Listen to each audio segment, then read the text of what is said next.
Hey, Habs fans. As the Montreal Canadiens gear up for the 2024-25 season, there's a palpable sense of anticipation among fans, especially regarding the potential of young defensemen breaking into the NHL roster.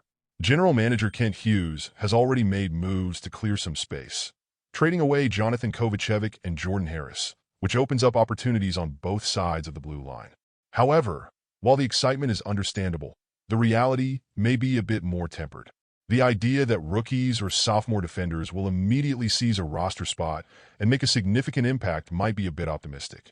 Even though the Canadiens are committed to a merit-based system, where performance dictates who stays and who goes, Hughes and head coach Martin St. Louis will likely lean on more veteran players to start the season, ensuring stability as the young talent continues to develop.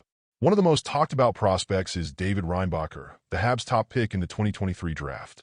Reinbacher has made it clear that his goal is to make the NHL roster, and his performance over the summer shows he's ready to compete.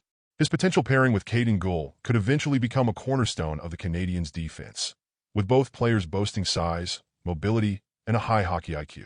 But despite this, Reinbacher may still find himself starting the season outside the NHL as he continues to hone his skills. Lane Hutson, another highly touted young defenseman, made a strong impression with 2 points in his first 2 NHL games. However, Canadiens management, including Hughes, has hinted that Hutson could start the season with the AHL's Laval Rocket to further develop his game. This cautious approach underscores the importance the Canadiens place on long-term growth over immediate impact.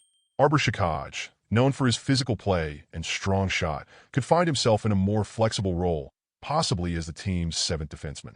His presence adds an intimidation factor and provides depth, making him a valuable asset who can rotate in based on the team's needs. Then there's Justin Barron, who seems to have the inside track on securing a roster spot, especially given his recent contract extension and lack of waiver exemption.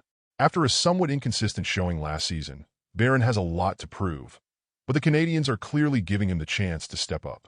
While the path to the NHL might seem crowded for these young defensemen, there's always the possibility of roster changes as the season progresses. Veterans like Mike Matheson, who has emerged as the team's top defender, could draw interest from other teams, potentially opening up more spots for the younger players. Additionally, with David Savard in the final year of his contract, trade rumors are likely to swirl, which could create further opportunities. In the end, while the Canadiens' youth movement on defense is exciting, fans should temper their expectations for immediate impact. The team's management is clearly focused on developing these young players properly, ensuring they are ready to contribute at the NHL level when the time comes. The 2024-25 season will likely be one of growth and learning, setting the stage for these promising defensemen to take on more significant roles in the near future. Let's go, Canadiens!